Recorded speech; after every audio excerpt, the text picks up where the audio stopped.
Hello everyone, Nat 1995 here in the video game fanfic plot. I'm here with a new story for you all. Sorry if I have not been posting any new video of my gameplay lately. I've been really busy with school and I don't have a lot of free time to play anything. And if you catch any noise in the background in future gameplay, I am sorry if that's the case. My brother and his girlfriend move back into the house and they can be noisy sometimes. Sorry about that.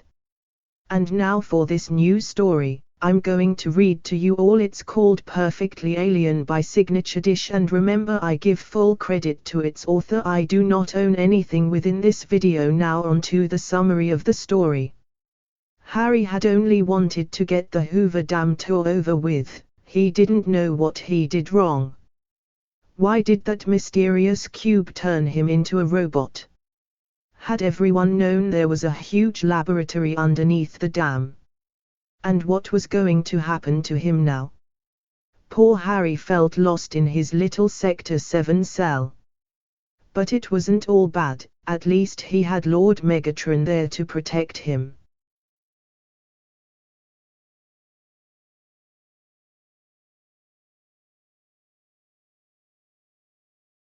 Perfectly Alien by SignatureDish. Harry had only wanted to get the Hoover Dam tour over with. He didn't know what he did wrong. Why did that mysterious cube turn him into a robot? Had everyone known there was a huge laboratory underneath the dam? And what was going to happen to him now? Poor Harry felt lost in his little Sector 7 cell. But it wasn't all bad, at least he had Lord Megatron there to protect him. Chapter 1. As soon as they stepped out of the car and onto the hot asphalt of the parking lot, Harry felt the thrum underneath his torn trainers. Like guitar strings against the soles of his feet, the vibration traveled up his entire body and left him stiff and covered in goosebumps. "Hurry up, boy!" Aunt Petunia snapped, shoving him away from the car and toward the Hoover Dam. "Is that an earthquake?" he gasped, taking a few cautious steps that felt normal enough. "Don't be stupid," was all she said before leading Dudley to the office doors peeking out from the colossal structure. Harry trailed in behind them, hardly paying attention as Aunt Petunia passed along her tickets and bragged happily about the discount Uncle Vernon had managed as a Grunnings employee on an important international business trip. Another pulse shook under his feet, strong and fast, sweeping through his skin. Harry stumbled into Dudley, looking at the ground in bewilderment. "Hands off!" Dudley kicked him, allowing Harry to scramble for balance before he hit the floor. "You didn't feel that?" Harry demanded. Was there an earthquake happening without their notice? "Enough of your funny business, brat, or Vernon will tan your hide," Petunia said lowly, passing him by to greet the tour guide in the next room. The group was fairly large enough that the room was cramped and hot, and the hallway the guide presented even more so. Still, everyone shuffled through, cameras flashing and perfectly at ease. Harry trailed behind, gingerly stepping on the traitorous ground that no one else was reacting to. As the guide began to explain the historical significance of Hoover Dam, the thrumming hit Harry again, and only Harry. No one else flinched or rocked as the vibrations traveled from the rubber of his shoes to the tip of his nose, and stronger than before. Harry pressed a hand against the wall to keep his balance, swaying helplessly. The guide led them deeper into the dam, where only fluorescent lights kept pitch blackness away and the stuffy air was giving way to a cool cave-like atmosphere. Harry expected the wave this time. It was coming at steady intervals. This one was stronger than all the rest.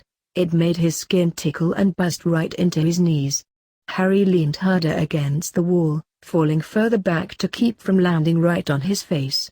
Still, he searched the adults' faces desperately for any sign of acknowledgement. What was going on? No one had even blinked. Was he sick?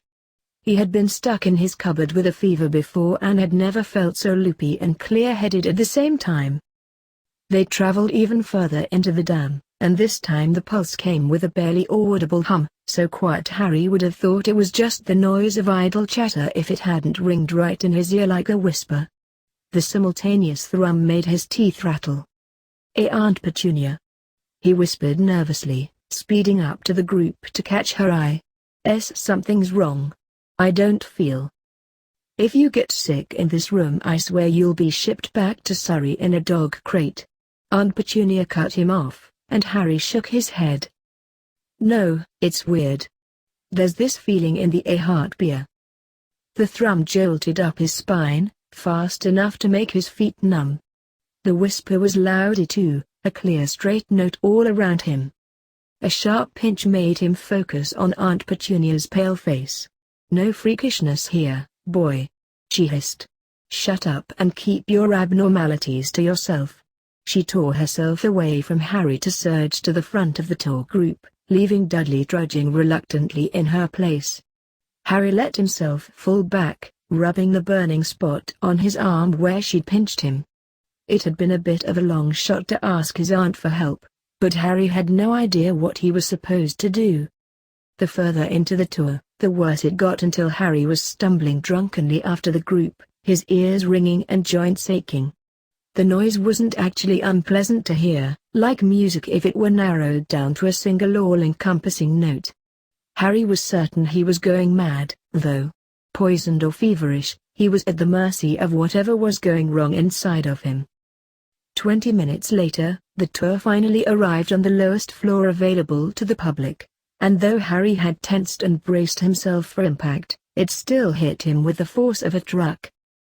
He slipped to his knees, legs completely numb with the thrumming in the ground, and bones aching as they ground together with the ferocity of the shaking.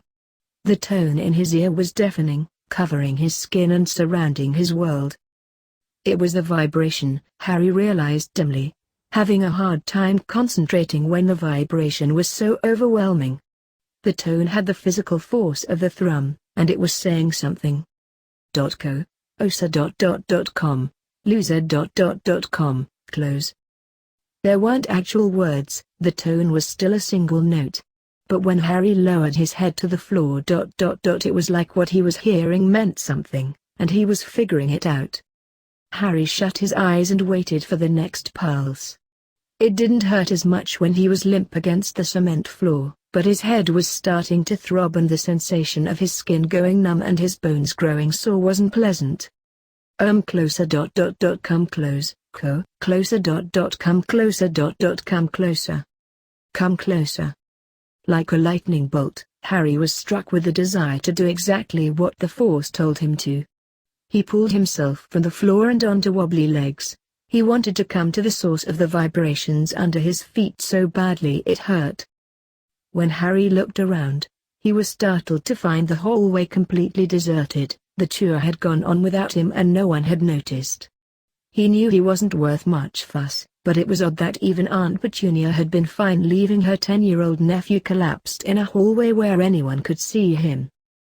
Shrugging it off, Harry stumbled to the first elevator he came across and hit the lowest floor before the tone struck him dumb with its weight. Come closer. Come closer. Come closer. Harry toddled out of the elevator on the lowest possible floor and knew he needed to go deeper. It was still under his feet, so he opened a wide vent into a ventilation shaft and crawled inside. He had no sense of direction in the black vents except to go further down. It was so cold in the shaft too, chilled air blowing clean through his threadbare t-shirt and making him shiver. His hands against the frigid steel burned and numbed over time. Come closer. Come closer. Come closer. Come closer. Harry couldn't keep his grip with the thrumming pounding him from all sides, and he dropped and rolled noisily through the vents, smacking into a wall only to fall down another shaft. He kept himself tucked as tight as possible, a strategy meant for Dudley kicking him down more than one flight of stairs until he finally lost momentum and come to a crashing halt. Harry gulped in big breaths, his heart jackhammering in his chest. His whole body throbbed like one big bruise and his knees and elbows were scraped bloody, but nothing felt broken. Harry dragged himself a few more feet until he found the light source, and fell face first to the cement floor of another hallway. He lay still for a moment to catch his breath and wait for the pain to die down. Come closer. Come closer. Come closer. Come closer. Come closer. It was so much clearer now, the note that swept the entire world away. Harry was almost there. He got to his feet, gritting his teeth against the stinging of his scrapes and throbbing of his bruises to limp forward. More than one person in a black suit strode by, but none gave him even a passing glance. Harry took a turn on the next hallway and entered what looked to be a warehouse covered in computers. There were people in white coats here, typing madly on their machines or racing down the aisles with clipboards and papers bundled in their arms. Harry stalled awkwardly, but no one looked up or scolded him for wandering so far away from the tour. Come closer. Come closer. Come closer. Come closer. Come closer. Come closer. Harry stiffened and craned his neck. It was almost screaming into his face. The thrumming was no longer against his shoes, but blanketing his body from the side facing further into the warehouse. He was on the right level. Disregarding the people around him, he raced down the warehouse and followed a stern-looking old man through a scary door, full of lights and buttons that only opened with a frightful hiss after the man pressed several buttons and stuck a card into a slot Harry hadn't noticed before. The old man didn't seem to notice how close Harry got. He pocketed his card and turned to begin speaking with a woman in a huge plastic suit that covered her face and hands. There were others dressed like her, with rubber gloves and plastic goggles, all rushing around holding silver instruments and blinking devices. Come closer. Come closer. Come closer. Come closer. Harry left the weirdly dressed people behind and carefully continued forward. The warehouses were getting darker now, fluorescents glinting from vaulted ceilings. Towering structures were taking up space instead of people, thick cranes and platforms and railings crowded close together. Finally, he saw it. He could have never guessed what the tone was coming from, but as soon as he laid eyes on it, a jolt went through his heart and another wave crashed over him. Closer. Closer. Closer. Closer. Unbidden, his feet began to move him toward the monolithic giant, a block of pure gold larger than anything Harry had ever seen. Indescribably huge and stretching to the very top of the vaulted ceiling. Inscribed on the block were thousands of intricate spirals and jagged symbols, stretching across the sides like stunning art. Harry couldn't tear his gaze away. It felt magnetic even from here, restless and ancient in a way Harry wasn't sure he would ever understand. Harry was shaking by the time he was within reaching distance, his head craned to take in every detail he could. It was the most beautiful thing he had ever seen in his life.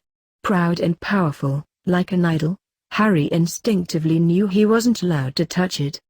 Still, he couldn't stop his trembling arms from raising, and he didn't want to stop his palms from pressing against the side of the cube. Light overtook his vision, and he knew without a doubt that he had garnered the cube's undivided attention. The block was hot to the touch, pulsating like a heartbeat, and Harry wasn't sure if his head was invaded or if he had been dragged inside the cube. Either way, he wasn't alone anymore. The presence was all around him, against him, inside him. Harry was a flimsy thing, solid as tissue paper by comparison, completely at its mercy. After a moment in which Harry was examined like a germ under a great microscope, it spoke. Perfect, it rang out, perfect little one. What? Harry croaked. Able and fitting, a gift, little one, though Harry hadn't thought it capable of emoting. He got the distinct impression it was pleased with him. This will go. His forehead heated up like someone was pressing a hot penny against his lightning bolt scar. You don't need it. This will go. Why you want my scar? Harry asked cluelessly. He didn't want to part with it, the only thing Harry really liked about himself. In the way, pointless. This will go. It is taking up space. His next question was ripped away with a shout of pain as the hot penny sensation increased tenfold. It burned against his head with fiery intensity. Harry tried to yank himself away from the cube, but his hands were stuck tight. There was a terrifying tugging sensation in the center of his chest to accompany the horrid burning. Something was giving way inside of him. Stop! He yelped, but whatever it wanted was torn away with a blinding heat and a furious shriek that didn't come from Harry. "There, little one," it purred in his ear. Harry tried to lean away, but there was no escaping its crushing hold. There. Much more room now, perfect. Harry didn't want to examine why he felt lighter than before, why he felt that without the cube's grip he would float away. Whatever it had taken had been heavy and large in a way Harry couldn't describe. Like if someone shook him, things would rattle inside now. "What do why you want?" Harry whimpered fearfully and felt the sensation he was being stroked like a pet now. "You will not die," it vowed, "you who are the hope of worlds. The perfect bearer of our will and holder of our spirit. Unlike any other of your kind." Harry couldn't understand, his head was swimming and he felt faint. Unlike any other? He was chosen because he was a freak? "You will not die," it repeated when he didn't respond. "Your spirit will not warp, you already hold a spark within you, this will not change. Only the rest." "Are you gonna possess me or something?" Harry cried, blinking away tears. "No, little one, you will possess us. You are a holder, you will hold us." His forehead heated again, and he flinched away. "You want to be in my scar?" Maybe Harry was simply crazy. Maybe he was raving from the trunk of the Dursleys' car right at this moment. Nothing made sense. "Beside your spark, held in a perfect gift. Capable of carrying our spirit alongside our will. But first you must carry our spirit." "What do you?" "Fear not, little one. You will live as the hope of worlds. Fear not. We are beside you now." Harry's whole body was heating up now, and it wasn't stopping. "What?" "A spark so close to our own, made for change. You will change. Others like you have been witnessed, but none so perfect. Only you will change." The fire was unbearable now. Harry writhed against the being, pain overcoming all his desperate questions. "Peace, little one, fear not and change." Harry knew no more. Harry's flesh body blackened and curled against the Allspark, the energy at the center of his chest galvanizing and pulsing right back against the limitless power rushing from the cube. Strong and magical, versatile in a way most souls weren't. The Allspark worked quickly for the tiny gift, melting bone into alien steel and churning guts into black shiny gears. The little one would have to become a skinny thing. The human aliens surrounding the Allspark had been careful to bring as little metal as possible into its reach. As if the Allspark would bless them with anything more than the facsimiles of life they demanded every so often. Thankfully the gift was taking to the change well. All the regular aliens poking at the Allspark would have died irrevocably once the brain oozed away, but creatures like the gift held enough similarities to withstand it, held enough information and soul and living energy in their sparks to hold tight when it all turned to blinking components. When the spindly frame was finished, the Allspark watched as the gift's spark shifted, integrating itself into the very core, touching and connecting and unifying in a beautiful harmony the Allspark hadn't witnessed in millennia. As the spark set to spinning in a way it hadn't needed to before, all other functions sank away. The notice me not charm Harry unknowingly cast crumbled and several things happened at once. Petunia looked up from her purse, startled to realize her ungrateful nephew was not back in the parking lot with them. The panicking scientists, bustling to discover why the cube was emitting frequencies, froze in absolute horror as they spotted sparks and supernatural light at the foot of the colossal artifact. Sector 7 agents swarmed like a nest of angry bees, closing down the dam and trying their hardest not to let the stark terror show on their faces when they heard exactly what the scientists found. A prophecy in the Department of Mystery was discovered shattered across the floor. Though no one would make the connection, its destruction perfectly coincided with the demise of Voldemort's Horcrux. And at the end of it all, the Allspark sank itself into the gap in Harry's spark where a Horcrux had once dwelled, slotting in perfectly. Once the dust had cleared, the dam had been evacuated, and personnel had been suited against radiation, the incident was explored. Before the cube, strewn like an offering and sticky with baked blood, Sector 7 found another NBE. It was incredibly minuscule in comparison to the NBE-01, and there was heated debate over whether the item should even be included in the same classification. For all that it was bipedal in form, eerily humanoid in shape, and robotic in nature, that was where the similarities ended. The item was a base silver, slight and sharp, and if it were to activate and stand upright, barely 4 feet tall.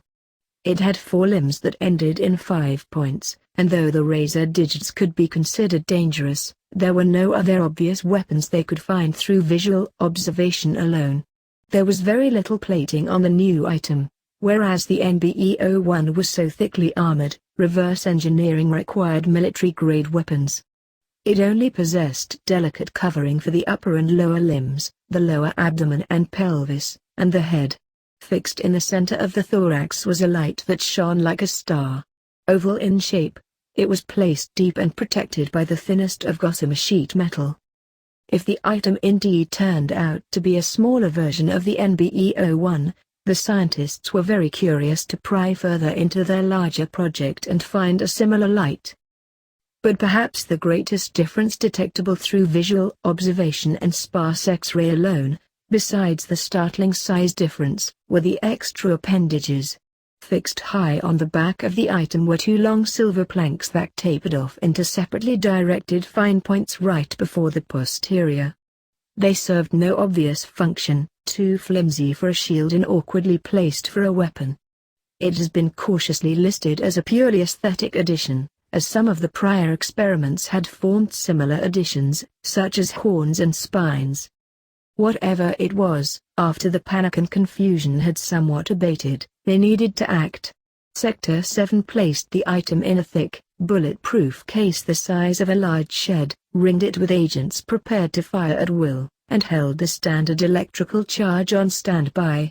They would treat it like any other experiment but be ready to act if this was not the case. Scientists flocked to monitors displaying live footage of the box, looking over scan after scan with frantic enthusiasm. It gave off a high-heat signature, hotter than a human but not dangerously so. It was fully active, every nameless component wearing smoothly inside the item's chest. All that was left was to find if the item had an awareness to regain or if the cube had given them a well-formed puppet.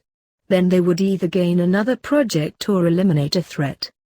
Harry could never describe how it felt to wake up after touching the cube. He had no words to convey the change in his own perception, in his perception of his perception. His senses bombarded him, strange and new, and what information they gave even worse. He opened his eyes in alarm, and there was something missing in the instantaneous sight.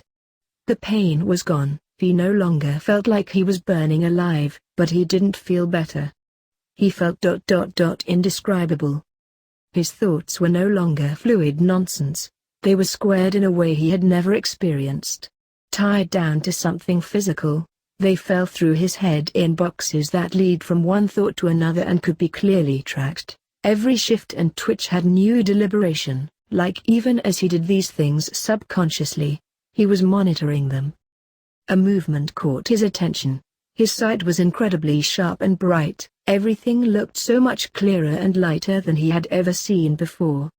It hurt, he could barely comprehend what he was seeing, feeling, touching, smelling, tasting. All of it slamming into him, screaming for attention. His gaze narrowed on a moving object, a sweaty face. The man's eyes were wide and his nostrils were flared. Harry's sight traveled lower to find the man in a black suit and crouched halfway behind a border of some sort. In his hands, pointed steadily at Harry, was a gun. Harry tried to give a shout of alarm, flinching back. But what came out was an inhuman warble, too loud and too high. A flurry of movement made him dizzy, and suddenly there were dozens of faces. All people in black suits crouched behind the border and aiming guns at him wherever he looked. What had Harry done? Why were there so many people with those weapons that killed in Dudley's movies? Had Aunt Petunia called the police on him after discovering he had left? Was he in trouble for trespassing?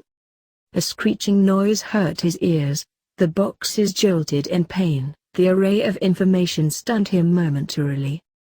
He finally tore his head down to the source of the noise and pain and found a metallic claw scraping against the clear plastic floor. Harry pulled away from the claw, a cry of fear pouring from him that sounded nothing like it should. But Harry couldn't focus on that because the claw followed him. It moved when he moved, and he felt the plastic slide away from what should have been his hand. Trembling, Harry followed the claw up to a narrow silver arm that glinted off the fluorescence. It continued, tapering to a point after connecting to a limb that looked far too similar to a forearm.